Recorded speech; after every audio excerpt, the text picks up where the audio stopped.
Los católicos romanos tienen su centro en Roma y en el Vaticano. La partida de nacimiento de todo católico, nazca donde nazca, es remitida una copia hasta el Vaticano. O sea que todo católico tiene dos nacionalidades, por si no lo sepa. El católico salvadoreño tiene nacionalidad aquí y tiene nacionalidad en el Vaticano. Y su presidente es el Papa. Por si no lo sepa. Pero eso no es otra cosa que una imitación de lo que Dios ofrece en la Biblia a los creyentes. Porque nuestra ciudadanía no está en la tierra, no está en Roma, sino en el reino de los cielos. En el reino de los cielos. De donde también esperamos a nuestro Señor y Salvador Jesucristo. Nuestra ciudadanía, mi amigo, está en el cielo, no en la tierra. Porque en la casa de mi Padre muchas mansiones hay y la casa del Padre está arriba, no en Roma, ni siquiera en Jerusalén. Es más, si usted cree que Roma es la religión oficial, si usted cree que Roma es la ciudad santa, se equivocó, mi amigo, se equivocó. Porque cuando Jesucristo regrese, no regresará a Roma, regresará a Jerusalén. Y otro dato, la Biblia dice que la Jerusalén de arriba, dice Gálatas, la cual es libre, es madre de todos nosotros. Nuestra madre patria no es Roma, mi amigo, sino la nueva Jerusalén. ¿Cuántos alaban a Dios?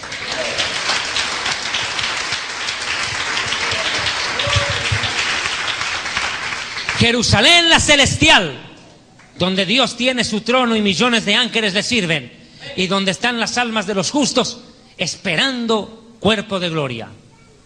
Ahí están ahí arriba. Ahí es la casa del Padre, ahí es la casa de la iglesia. Pero la Biblia le llama en el Apocalipsis capítulo 17, verso 5, madre de las rameras y de las abominaciones de la tierra. ¿Qué abominaciones comete esta iglesia?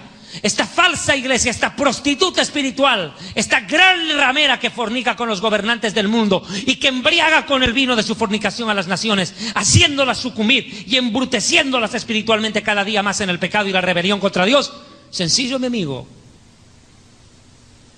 Una de las grandes abominaciones de Roma es presentar una falsa trinidad al mundo. ¿Cómo? Sí, señores. Roma tiene su propia trinidad. A su líder lo llaman Papa. Y la palabra Papa viene del arameo Abba, que significa papito, padre. Y se refiere a Dios. Y de acuerdo al Mateo capítulo 23, versículo 9, dice: a nadie llamaréis Papa, Abba, porque uno solo es vuestro Padre y está en el cielo. Mal entonces el líder de Roma puede arrogarse, usurpar el título de padre para sí mismo siendo humano. Es más, dice que nuestro espíritu clama: Abba, Padre. Dese cuenta, mi amigo, pero también aquí hay algo que quiero decirles a los evangélicos. Un 80% de los evangélicos ha prostituido su vocabulario espiritual. Hoy en día a su supuesto apóstol o a su pastor le llaman mi padre espiritual. ¿Desde cuándo el pastor es padre espiritual de alguien? Cuando la Biblia en el libro de los Hebreos dice que el Padre de los espíritus es Dios, el cual nos disciplina mejor que nuestros padres terrenales. ¿De dónde sacan que un hombre puede ser padre espiritual cuando el Padre de los luces, en quien no hay sombra de variación, es Dios? No podemos caer en semejante pecado de idolatría. O sea que antes le decían padrecito al cura y ahora le llaman padre espiritual al pastor. O sea, pues mi amigo, como dicen en mi pueblo, la misma chola con otra pollera. Es un ridículo. Caemos en lo mismo que criticamos. Segundo dato, el líder romano no solo se cree Dios Padre, se cree Dios Hijo, se declara Dios Hijo. ¿Cuándo? Cuando él a sí mismo se llama el sumo pontífice. La palabra significa sumo sacerdote. Cuando la Biblia me dice que nuestro sumo sacerdote es Jesucristo, el cual traspasó los cielos y está sentado a la diestra de Dios en las alturas. ¿De qué sumo sacerdote me vienen a hablar? ¿De qué sumo sacerdote hablar? Pero va más allá. No. No solamente se cree Padre, no solamente se cree Hijo, se cree el Espíritu Santo. ¿Sabe por qué? Porque el líder de Roma se hace autodeclarar, o se hace declarar el vicario de Cristo, el representante de Cristo. ¿Y quién dijo que Jesús dejó como representante a un humano? ¿Quién lo dijo? Cuando el mismo Mesías dijo: hijitos, ya no os dejaré huérfanos, y aquí enviaré otro Consolador, el cual estará con ustedes hasta el fin del mundo. Y hablaba no del Papa, mi amigo, ni de Pedro, hablaba del Espíritu Santo de Dios. Estamos diciendo que dentro de las abominaciones de esta ramera está la enseñanza de una falsa creencia en Dios, una distorsión. Definitivamente el líder romano pretende ser Dios. Hay muchas barbaridades y abominaciones que ha enseñado esta ramera al mundo. Una de las grandes y temibles abominaciones aceptada casi como verdad, una mentira que tanto se repite como verdad termina por creérsela a veces, es de que Pedro fue nombrado papa. ¡Qué barbaridad más grande! Lo digo, Pedro murió sin enterarse que lo nombraron papa. Escúcheme bien. Una descontextualización de los pasajes bíblicos impresionante de parte de la Iglesia romana. Pedro nunca fue nombrado papa, jamás. Es más, no tenía los requisitos. Le voy a dar un dato. ¿Sabe cuál es uno de los requisitos para ser papa? Ser soltero, ¿o no? No haberse casado, ¿o no? Claro, un cura tiene que ser soltero. Que sea homosexual, pedófilo, ese es el problema de él. Pero hay otro problema. Pedro tenía suegra.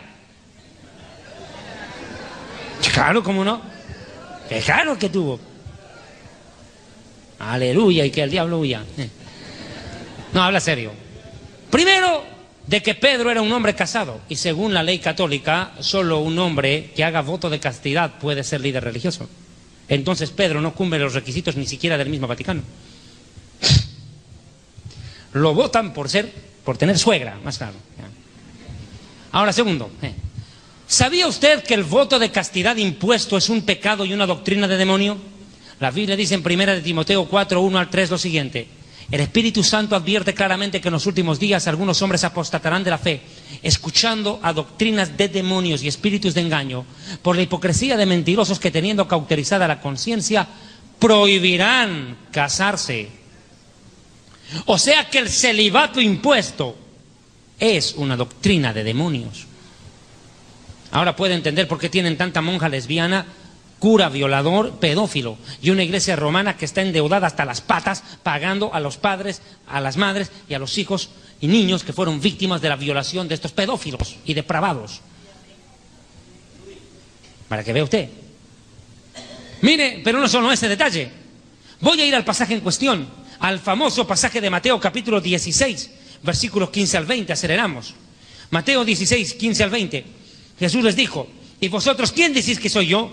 Respondiendo Jesús, Simón Pedro le dijo: Atajuja Mashiach ben Elohei, tú eres el Mesías, el Hijo del Dios viviente. Y Jesús le respondió: bienaventurado eres Simón, hijo del profeta Jonás, porque esto no te lo ha revelado ningún humano de carne y sangre, sino mi Padre que está en los cielos. Y yo también te digo que tú eres Pedro. Tú eres Pedro, no eres Simón, eres Pedro, que significas fuerte, firme, piedra firme. Pero esta roca, sobre esta roca, note la diferencia, no le dice piedra, ahora le dice roca. Sobre esta roca edificaré mi iglesia, y las puertas del infierno no prevalecerán contra ella. La pregunta es, ¿cuál es la roca de la cual se está hablando aquí? Según los líderes católicos, la roca es Pedro. Mentira. No, Jesús nunca endiosó a Pedro, jamás Jesús endiosó a un hombre, mucho menos a Pedro, que después de 10 minutos lo negó 3 veces. ¿Cómo podía ser Pedro el representante de Jesús en la tierra, el Papa, y después de 3 minutos lo negó 3 veces? Nada que ver. Jesús no endiosó a Pedro, nunca lo nombró Papa en este pasaje bíblico. No, mi amigo, lo que está diciendo Jesús es esto: sobre esta roca, sobre la declaración que salió de tus labios, que es como una piedra firme, que yo soy el Mesías, el Hijo de Dios, edificaré mi iglesia. Y ese es el fundamento de la iglesia: creer que Jesús es el Hijo de Dios, el Mesías prometido, el Salvador de la humanidad. Es eso lo que creemos, lo que vivimos y predicamos, que Él es el Hijo de Dios, el Mesías. Esa es la roca sobre la cual se asienta la fe de la iglesia y contra la cual el enemigo no va a poder vencer. El diablo y el infierno no podrán contra la gran verdad de que Jesús es el Hijo de Dios. Es esa la roca sobre la que se fundamenta la fe de la iglesia. No Pedro, sino lo que Pedro acababa de decir. La gran revelación, que ni siquiera la tuvo Pedro, porque Pedro fue el revelado. No, fue el Padre que se la dio a Pedro. Dice: bienaventurado eres, porque esto no te lo reveló ningún filósofo, teólogo romano, te lo reveló mi Padre que está en el cielo. Y esa revelación venida del Padre es la roca sobre la cual la iglesia se sustenta. Escuche, la revelación venida del Padre es la roca sobre la cual la iglesia se fundamenta. No Pedro, sino lo que Pedro dijo por revelación del Padre. No hay que mezclar las cosas, mi amigo. Es más, preguntémosle a Pedro si se consideraba papa. Vea, Primera de Pedro capítulo 2, versículo 4. Pedro lo niega. Primera de Pedro 2:4, acercándonos a Jesús, piedra viva, desechada ciertamente por los hombres, mas para Dios escogida y preciosa, o haciendo remembranza a la profecía del rey David, que la piedra que los edificadores desecharon era la cabeza del ángulo, hablando del Mesías, fundamento de la fe, pilar de la fe. Y preguntémosle al apóstol Pablo si creía que el Vaticano o el Papa era la cabeza de la iglesia o la piedra. No, Primera de Corintios 10:4, Pablo dice: y todos bebieron de la misma bebida espiritual, porque bebían de la roca espiritual que los seguía, y la roca era Cristo. Definitivamente, mis hermanos, este mensaje toma trascendental importancia, porque enseguida voy a entrar ya a la parte conclusiva del mismo. Quiero mencionar los siguientes datos que me parecen importantes y coherentes hacerlo.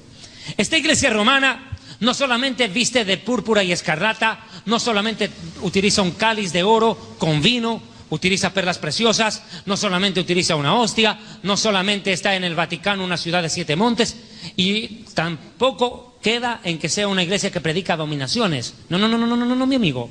Es la madre de todas las creencias cristianas falsas. Por eso le llama la madre de las rameras. De todas las creencias espirituales cristianas prostituidas y falsas, así como el G12, la teología de los apóstoles, del neoapostolado, de estos pseudoprofetas de la prosperidad, que no son otra cosa que hijos de la ramera.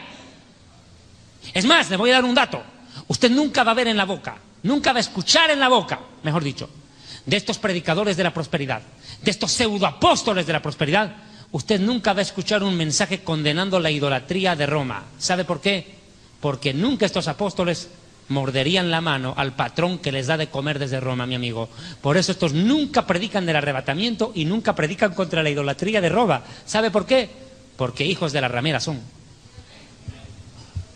Beben de los senos de la misma prostituta. Así de simple, mi amigo. Hoy en día escasean los mensajes contra la idolatría. Escasean los mensajes contra el pecado de la idolatría del pueblo romano. Hoy en día estas iglesias de la prosperidad están tan parecidas a una misa de católico carismático que al final son la misma cosa, cortados con el mismo cuchillo. Tenemos cantidades de pastores evangélicos que no merecen llamarse pastores ni evangélicos. Son lobos evangelocos. Y segundo, escúcheme bien, no pertenecen al pueblo de Dios. ¿Sabe qué? Son ecuménicos. Andan de la mano con los curas, andan de la mano con los sacerdotes católicos.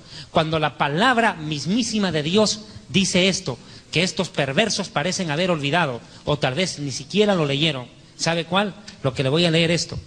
No os unáis en yugo desigual con los incrédulos. Porque ¿qué compañerismo tiene la justicia con la injusticia? ¿Qué comunión la luz con las tinieblas? ¿Qué concordia tiene Cristo con el diablo? ¿Qué parte tiene el creyente con el incrédulo?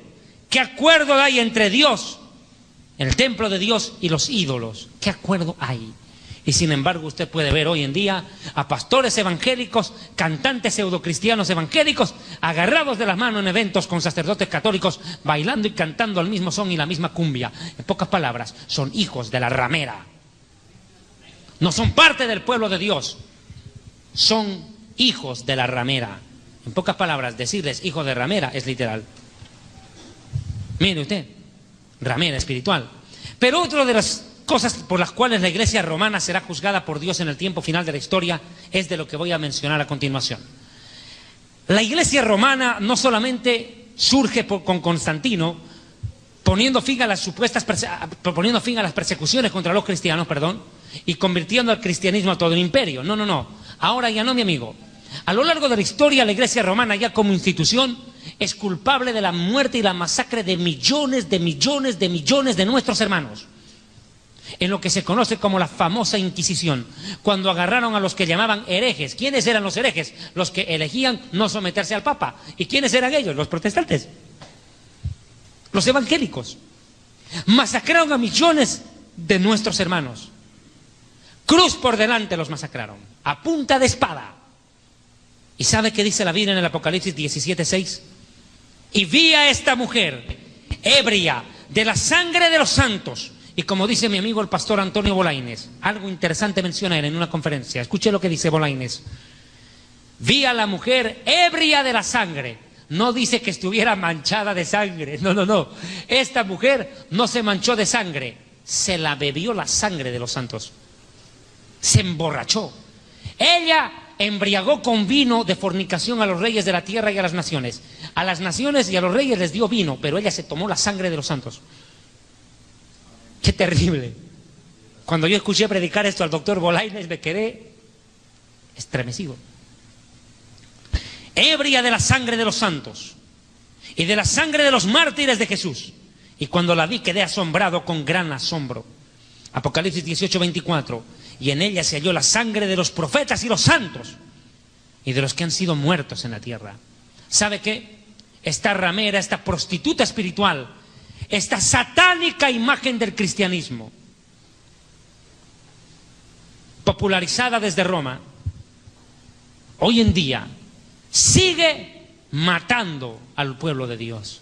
Tal vez no físicamente, aunque tal vez sí. Pero hoy en día, a través de sus agentes encubiertos, de líderes católicos preparados deliberadamente y luego introducidos dentro de iglesias evangélicas como si fueran convertidos al evangelio, están destruyendo y minando la doctrina y la sana fe del pueblo de Dios. Déjeme decirle algo, hay miles de pastores evangélicos que nunca se convirtieron al evangelio. Fueron preparados en las aulas de las iglesias romanas para infiltrarse en iglesias evangélicas y prostituir el mensaje de la salvación y distorsionar. Una prueba, el G12. Nace en el seno mismo de la iglesia romana, infiltrada por un infiltrado, César Castellanos. Un auténtico católico, disfrazado de evangélico. Pero sigo con el tema. Pero llega la hora del juicio para esta ramera. Apocalipsis 18, 20, 21. Alégrate sobre ella, cielo, y vosotros, santos apóstoles y profetas, porque Dios ha hecho justicia en ella. Y un ángel poderoso tomó una piedra, como una piedra de molino, y la arrojó en medio del mar, diciendo, con el mismo ímpetu será derribada Babilonia, la gran ciudad, y nunca más será encontrada. ¿Cuál es el fin de la ciudad de Roma? Desaparecer del mapa, mi amigo. En los días del anticristo ocurrirá esto. Escuche. La iglesia romana en principio se aliará con el anticristo, pero luego el anticristo incendiará Roma, de acuerdo a las profecías de la Biblia. Apocalipsis capítulo 17, versículos 7 y 8 dice, y me dijo el ángel, ¿por qué te asombras? Yo te diré el misterio de la mujer, la ramera, y de la bestia, el anticristo que la trae, la cual tiene 7 cabezas y 10 cuernos. Los 10 cuernos son los 10 gobernantes que apoyarán al anticristo. Los 10 cuernos son los 10 gobernantes que ayudan al anticristo. Vea, que se alían. La mujer viene sobre la bestia. ¿Qué quiere decir? Que la iglesia católica y el sistema religioso corrupto que profesa se va a parapetar sobre el anticristo en principio. Van a hacer una alianza los dos. El poder del anticristo y la iglesia romana se van a fusionar. Como siempre, prostituyéndose con los reyes de la tierra. Y va a querer prostituirse con el mismo anticristo, pero le va a salir el tiro por la culata. Mire por qué. La bestia que has visto era y no es y está para subir del abismo e ir a la perdición. Habla del anticristo. Y los moradores de la tierra, aquellos cuyos nombres no están inscritos en el libro de la vida desde la fundación del mundo, se asombrarán viendo a la bestia, el anticristo, que era, no es y será, el anticristo. Ahora mire, esta bestia, el anticristo, va a formar alianza con la ramera. Se van a unir. Se van a unir. Vea, Apocalipsis 17, 12. Y los 10 cuernos que han visto son 10 reyes que aún no han recibido reino. Van a gobernar en la época del anticristo. Pero por una hora recibirán autoridad como reyes juntamente con la bestia, el anticristo. Estos tienen un mismo propósito. Entregarán su poder y autoridad a la bestia. O sea que los 10 líderes políticos del mundo se unen al anticristo y el anticristo está unido a Roma. Unido a Roma. Pero luego estalla lo impensado. El anticristo cambia de posición, da un giro, 180 grados. Y el anticristo, escuche bien, ordenará que todas las religiones, creencias, filosofías y doctrinas desaparezcan de la tierra. y que nadie rinda culto y honor a no ser que a él mismo. Y el anticristo ordenará que aún la Iglesia católica, la mormona, testigos de Jehová, musulmanes, budistas o todos desaparezcan y todas se unan a adorarlo a él. Por eso dice la Biblia, y lo adoraron todos los moradores de la tierra, sin importar la religión. Todos lo adorarán. Escrito está. Segunda de Tesalonicenses 2, nadie os engañe, verso 3, en ninguna manera, porque no vendrá sin que antes venga la apostasía y se manifieste el hombre de pecado, el hijo de perdición, el anticristo, el cual se opone, mire, y se levanta contra todo lo que se llama Dios o es objeto de culto. ¿Y qué cosa es objeto de culto? La religión. Se opone a la religión. El anticristo va a anular todas las religiones, va a hacer desaparecer la religión de la faz de la tierra y va a crear una sola creencia, la cual no adore a él. Dice, tanto que se sienta en el templo de Dios haciéndose pasar por Dios. Mire, anulará a la iglesia romana. Pero ¿cómo va a acabar? Esto es lo más tremendo. Esto es lo más tremendo. El anticristo va a seducir a los políticos del mundo para destruir Roma. Impresionante. El anticristo será el verdugo de Roma. La ramera del Apocalipsis fornica con los gobernantes de la tierra desde que nació. Y va a fornicar con el último rey, el anticristo. Y ese la destruirá. Vea por favor Apocalipsis 17:16. Y los 10 cuernos que visten la bestia, los 10 líderes que apoyan al anticristo, estos aborrecerán a la ramera, van a odiar a la iglesia romana, y la dejarán desolada y desnuda, y devorarán sus carnes, y la quemarán con fuego, porque Dios ha puesto en sus corazones ejecutar lo que Él quiso, ponerse de acuerdo y dar su reino a la bestia, hasta que se cumplan las palabras de Dios. O sea, van a incendiar, por favor, imagen acá, van a incendiar la ciudad de Roma. La van a incendiar Roma. Es más, lo complemento con Apocalipsis 18, 9 al 10. Y los reyes de la tierra que han fornicado con ella y con ella han vivido en deleites, llorarán y harán lamentación sobre ella cuando vean el humo de su incendio, parándose lejos por el temor de su tormento, diciendo, ¡ay, ay de la gran ciudad de Babilonia! La ciudad fuerte, Romiti, en latín, fuerte, poderosa. Porque en una hora vino tu juicio. Verso 17. Porque en una hora han sido consumidas por el fuego tantas riquezas. Vea usted, se incendia Roma. La pregunta es, ¿por qué Dios permite que Roma sea incendiada en esos días? Porque en aquellos días el pecado de Roma alcanzará hasta la presencia de Dios, de tal manera que Dios acabará con esto. Apocalipsis capítulo 18, verso 4. Y oí una voz del cielo que decía, salid de en medio de ella, pueblo mío, para que no seáis partícipes de sus pecados, ni recibáis parte de sus plagas. Si usted es católico y usted ama a Dios, pero nunca leyó una Biblia, debe leer la Biblia y escapar de allí. Debe salir de allí.